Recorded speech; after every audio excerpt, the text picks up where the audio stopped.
네, 글로벌 금융시장에 여러 가지 변수가 있습니다. 그 안에서 가장 중요한 것, 국채금리 급등을 빼놓을 수가 없는데요. 그 여파로 인해서 자금의 흐름에 좀 더 집중을 하고 있습니다. 주식시장으로 또 특히나 우리 시장으로 얼마나 자금이 더 유입될 수 있을지 아니면 빠져나갈지 한번 꼼꼼히 체크를 해봐야겠죠? 네, 맞습니다. 글로벌 시장에서의 자금이 더욱더 분배가 좀 더 가속화될 것으로 예상이 되고 있습니다. 미국의 금리 인상 전망이 다시금 가시화되면서 이 같은 흐름들은 더욱더 빨라지지 않을까에 대한 우려가 나타나고 있는데요. 미국 시장에서의 ETF 시장을 좀 바라보면서 향후 어떻게 자금 배분이 이루어질지 여부들을 좀 살펴보도록 하겠습니다. MTN의 김종효 연구위원 모시고 이야기 나눠보도록 하죠. 위원님. 네, 미국의 ETF 시장이 전 세계 ETF 시장의 한 70% 이상의 금액을 차지하고 있고요. 또 중요한 것은 굉장히 다양한 상품들이 거래되고 있거든요. 그래서 ETF 시장은 확실히 미국을 바라보면 전 세계를 바라볼 수 있다라는 관점으로 우리가 접근하고 있는데요. 먼저 준비된 그림을 보시면 확연하게 드러나는 그림은 채권에서 떠나고 여전히 선진국 주식을 선호하고 있는 최근 글로벌 투자자들의 추이를 읽을 수가 있습니다. 5월 달에도 선진국 증시를 엄청나게 많이 샀고요. 이머징 마켓에 대해서는 그렇게 금액이 크지 않은 모습이고 미국 주식에 대해서는 굉장히 조금 사는 모습을 보였고요. 그러니까 경계감을 나타내는 모습을 보였고 미국 채권을 포함한 선진국 채권은 많이 팔았고 실물에 대해서도 아직까지 적극적인 매수는 나타내지 않고 있습니다. 근데 여기 함정이 있는데요. 최근에 선진국 주식에서는 유럽 증시에 대한 매력도가 급격하게 떨어지면서 유럽 증시로의 유입은 급격히 줄어드는 모습이고 이 선진국 주식은 그러면 미국도 안 사는데 어디서 늘어난 것이냐? 대부분 일본입니다. 일본에 대한 매수가 급하게 늘고 있고요. 자, EM 주식 사고 있다라고 착각하시면 안 되는 게 이 금액의 거의 70% 이상이 중국에 집중되어 있다라는 거죠. 그러니까 일부 국가에 편중된 그런 ETF 흐름이 나타나고 있다라는 것을 주목해 보실 필요가 있겠고요.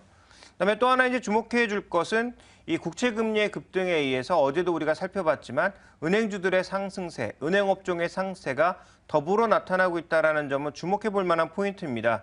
국채 금리가 올라가면서 지금 은행업종의 신고가를 뚫고 있는 모습이고요. 지역은행이 좀 더 빠르게 상승하고 있고 그러다 보니까 S&P 500 대비해서 상대 강도도 굉장히 높아지고 있는 국면입니다.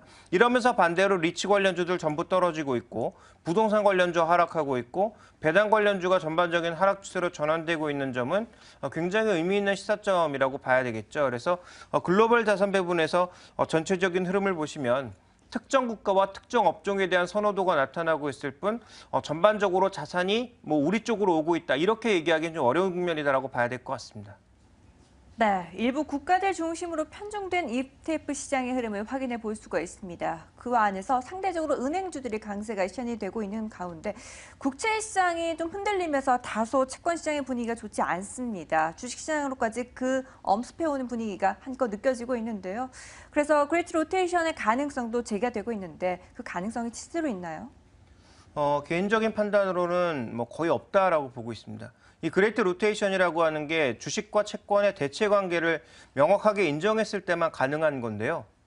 그런데 학자들 사이에서도 여전히 논란입니다. 주식과 채권이 과연 대체 관계냐? 그렇지 않다라는 얘기도 있고 실제로 대체 관계라는 얘기도 있는데요. 저는 기본적으로는 대체 관계가 아니다라고 보고 있습니다. 채권 투자에 전문적인 사람이 주식을 투자를 하겠지만 얼마나 투자하겠습니까? 반대로 주식시장의 전문 투자자인 사람이 채권 시장에 얼마나 관심을 가질까요? 양쪽 시장의 전반적인 목표 수익률이 다르고 운용 스타일이 다르다라는 측면에서 펀드 같은 경우, 혼합형 펀드 같은 경우에는 채권도 사고 주식도 사는 그런 투자자도 투자자가 아니라 일종의 투자 집단이 되겠죠. 그런 투자 집단은 있겠습니다만 일부 개인 투자자나 아니면 전문적으로 투자하는 사람들에게 있어서 이 양쪽의 대체 관계는 굉장히 불명확하다. 양쪽 시장의 상황에 따라 자금의 이동 자체는 조금 존재할 수 있겠지만 이 대체 관계는 불명확하다고 저는 개인적으로 보고 있습니다. 그리고 또 한 가지 가장 중요한 것은 준비된 그림을 보시면 이번에 그레이트 로테이션을 기대하지 않는 가장 결정적인 이유는 양적 완화가 나타난 2009년부터 채권 자금과 주식 자금이 모두 동반 증가했다라는 거죠. 대부분 그렇다면 론으로 빌려서 워낙 저금리다 보니까 론으로 돈을 빌려서 주식이나 채권에 투자한 자금들이 상당히 많았다라는 얘기고요. 그러면 글로벌 금융시장의 정책이 꺾일 때, 즉 완화에서 긴축으로 돌아서는 시점에서는 양쪽 모두 다 같이 박살날 가능성이 높다라는 거죠. 그러니까 지금 만약에 돈을 공급해서 양시장 모두 부양시켜놨는데 채권 시장이 붕괴되면 주식시장이 붕괴되지 않으리라는 그 믿음은 어디에서 나오는지 좀 솔직히 이해가 안 가는 부분입니다. 그래서 최근에 여러 사람들이 뭐 증시의 급락 가능성 언급하고 있는데요. 이 증시의 급락 가능성의 이면에는 채권 시장의 붕괴에 따라서 금융시장이 전반적으로 좀 위험해지지 않을까라고 보고 있습니다. 다만 이 기간이 짧을지 상당 부분 길어질지 여부는 아직 아무도 알 수 없습니다. 다만 이런 가능성, 최근에 금리가 급등하면서 인플레가 조금씩 올라가기 시작하면서 또 인플레 압력이 여기저기 나타나고 미국의 FRB, FMC가 정책을 변경할 것으로 예상이 되면서 채권 시장의 붕괴 가능성이 언급되고 있고 그다음에 거의 제로 수준까지 갔던 마이너스 수준까지 갔던 독일 국채 금리가 지금 거의 로켓처럼 솟구치고 있는 현재 상황에서는 채권 시장 붕괴에 따른 금융 시장의 변동성이 증가할 것이라는 것은 뭐 거의 불보듯 뻔한 사실이 아닌가 이렇게 판단하고 있습니다. 자, 이래서 저희가 미국 시장을 통해서 글로벌 금융시장에 대한 전망을 일단 들어볼 수 있었는데요. 그렇다면 미국 다음으로 경제가 큰 중국 경제를 좀 보도록 하죠. 어제 중국에서 5월의 수출입 지표가 발표됐는데 흑자를 기록하긴 했습니다. 하지만 우리나라처럼 불황형 흑자를 기록했는데요. 수출과 수입이 모두 다 줄어들었고 이 같은 결과로 간밤에 유가도 하락에 이 중국의 수출입 지표가 좀 영향을 미치는 모습이었습니다. 일단 어제 나왔던 지표의 시사점부터 짚어주시죠. 일단 예상보다는 덜 빠졌죠. 그러니까 시장이 예상했던 것은 마이너스 4.4% 정도였는데 마이너스 2%. 그래서 시장 예상보다는 그래도 덜 나빠진 모습이었다. 뭐 이렇게 뭐 위로를 할 수 있겠습니다만 실제로 위로가 전혀 안 되는 모습이죠. 준비된 그림을 보시면 품목별로 수출 동향을 봤을 때 늘어난 게 신발, 플라스틱 제품, 무선통신기기 세 가지를 제외한 나머지는 모두 감소입니다. 근데 이 감소가 한두 달 진행되는 것이 아니라 작년 한 11월 이후로 거의 매달 진행되고 있다는 것입니다. 6개월 연속으로 진행되고 있는 흐름이거든요. 그래서 계속 줄어들고 있는 이러한 흐름이 당연히 부담스러울 수밖에 없고요. 수입이 줄어들고 있는 것은 당연히 원자재 가격이 급락하다 보니까 수입 자체가 줄어들 수밖에 없는 거고 조금 우리 입장에서 심각해 보이는 건 LCD나 자동차 부품과 같은 우리나라에서 비교적 많이 수입할 수 있는 이러한 품목들에서 수입이 급감하고 있다는 것이 다소 좀 부담스러운 국면입니다. 그래서 이런 부분들을 좀 생각해 본다면 결국은 중국의 실물 경제 둔화가 다소 계속될 수 있다. 그래서 이게 좀 멈출 줄 알았는데 이런 수출입 지표들을 보면 중국의 실물 지표들의 개선이 생각보다 조금 어렵다. 이렇게 좀 봐야 될 것 같습니다. 네, 시장이 예상했던 것은 마이너스 4%대였는데 마이너스 2%로 결과적으로 나타나면서 선방했다라고 평가를 받고 있지만 실질적으로 품목별로 봤을 때는 수출 부진이 계속 이어지고 있는 것이 문제인 것 같습니다. 자, 그렇다면 이쯤 돼서 중국에서 전체적으로 정부에서 적극적인 추가 정책에 대한 기대감이 나오고 있는 상황인데 네. 그렇다면 우리 증시에도 호조로 작용할 수가 있겠죠. 미리 기대를 해봐도 될까요? 일단 하반 경직에는 도움이 되겠지만 시장 상승에는 별 도움이 되지 않는다라고 보고 있는데요. 준비된 그림을 보시면 지금 중국의 기계전자류 수입 그리고 산업 생산 증가율 이런 것들이 지금 동반 하락하고 있는 모습이기 때문에 쉽사리 반등하기 어렵다라는 거죠. 그리고 상당 부분 로컬 업체들이 성장하면서 로컬 업체들이 대체하고 있다라는 거죠. 수입 물량을 대체하고 있는 것이 발견되고 있고요. 그다음에 가공품 수출과 기계류 수입 두 가지가 모두 동반하라고 있는 현재의 흐름은 중국의 경제 구조가 바뀌고 있음을 방증하고 있습니다. 그렇다면 이러한 부분들을 고려해 봤을 때 실제로 이번에 나타나는 금리 인하가 분명히 한 번 더 아니면 두 번까지도 나타날 수 있겠지만 금리 인하나 지준율 인하가 모두 무엇을 바라보는 것이냐? 중국의 부실 자산을 조정하는 데 쓰일 가능성이 높다라는 것이고요. 실제로 과거처럼 중국이 금리를 내리게 되면 원자재 가격이 폭등하고 중국의 경기가 다시 급속도로 올라서는 그런 모습을 보일 가능성이 상당히 낮아졌다라는 거죠. 그런 관점에서 봤을 때 과거처럼 중국의 부양책이 국내 시장에 미치는 영향력은 제한적일 수밖에 없다라는 쪽으로 접근하셔야 될 것 같고요. 그래서 여전히 중국 관련주에 대해서는 중국 소비 구조적으로 성장하고 있는 종목, 인바운드보다는 중국 내에서 점유율을 높여나가는 종목 이런 쪽으로 포커스를 좀 맞춰볼 필요가 있습니다.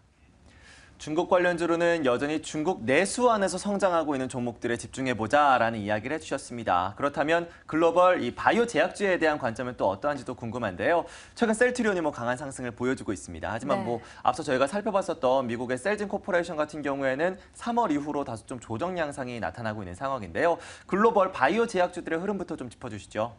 일단 준비된 그림을 보시면 최근에 굉장히 좀 부진하지만 장기적인 흐름을 놓고 봤을 때 주가가 모두 5배, 6배 오른 종목군들이 그렇게 큰 폭의 조정을 받지도 않고 있습니다. 그래서 장기 트렌드 내에서는 아직도 성장이 이어지고 있다 이렇게 좀 볼 수 있는 거고요. 그 다음에 이제 준비된 그림을 보시면 바이오시밀러 시장이 성장하면서 바이오 시장 자체 그리고 중국을 필두로 한 헬스케어 시장의 성장 자체는 여전히 견조하고 가파르게 나타날 것이다라는 예상이 현재 진행되고 있습니다. 네, 일시적으로 조정이 있긴 하지만 장기적으로 우상향하는 움직임이 나타나고 있습니다. 네. 그렇다면 셀트리온에 대한 기대감도 더 커질 수밖에 없는데요. 현재 8만 원 선을 하회할 때 다시 매수 타이밍을 노려봐도 될까요? 어떻게 전략 세워보면 좋을까요? 일단 뭐 단기적으로는 여전히 상승이 이어진다라고 봐야 되는데요. 준비된 그림을 보시면 구조적으로 선진국이 모두 의료비의 상승, 그러니까 의료비의 빠른 증가가 지금 GDP의 실질적인 증가 속도를 모두 넘어서고 있습니다. 그래서 의료비가 부담이 되기 때문에 싼 약을 찾아야 되거든요. 그러니까 바이오시밀러가 이래서 앞으로 확대될 수밖에 없는 건데요. 문제는 뭐냐면 글로벌 바이오 신약에 이 시밀러를 개발하고 있는 업체들이 대규모라는 거죠. 셀트리온이 물론 여러 가지 제품들을 다 개발하고 있어서 이걸 이제 긍정적으로 볼 수도 있지만 반대로 보면 셀트리온과 경쟁하는 회사들의 규모가 작지 않다라는 거죠. 뭐 삼성, 화이자, 암젠 뭐 이런 회사들이 전부 셀트리온과 경쟁하고 있다라는 거죠. 그러니까 지금 셀트리온이 지금 이 글로벌 유통망도 뚫었고, 그다음에 개발력도 뭐 인정을 받았고, 생산 시설도 충분히 있기 때문에 앞으로도 긍정적이지 않냐. 그런데 지금 PER 기준으로는 80배가 넘거든요. 앞으로 뭐 몇 배까지 갈지 뭐 누구도 모릅니다만 어쨌든 현재 기준에서 밸류에이션이 비싼 건 사실이고 이렇게 강력한 경쟁자들이 해외에서는 서로 사업부의 인수합병을 통해서 계속 시장 점유율을 늘려나가고 있고 자신들의 위치를 공고하게 만들어 나가고 있다는 거죠. 상대적으로 신약이 부족한 셀트리온 입장에서는 향후 1, 2년 안에 따라잡힐 가능성이 굉장히 높다라는 관점에서 놓고 봤을 때 어떻게 보면 지금이 가장 뜨거울 때고 곧 이 열기가 1, 2년 안에 식을 가능성이 높다라는 판단을 아마 하셔야 될 것 같습니다. 셀트리온 주가가 최근 들어서 오르고 있지만 지금이 가장 뜨거운 때가 아닌가에 대한 의견을 해주셨습니다. 이 의견 꼭 참고해 보시고 여러분들의 투자 의견으로 삼아 보시면 좋겠습니다. 자, 이어서 이제 시장에 대한 전략도 세워보도록 하죠. 네, 어제 시장 양시장 온도차가 상당히 심했는데요. 오늘 시장 또 어떻게 미리 대응해야 될지 전략을 세워보도록 하겠습니다. 오늘장 선전략 함께 하시죠.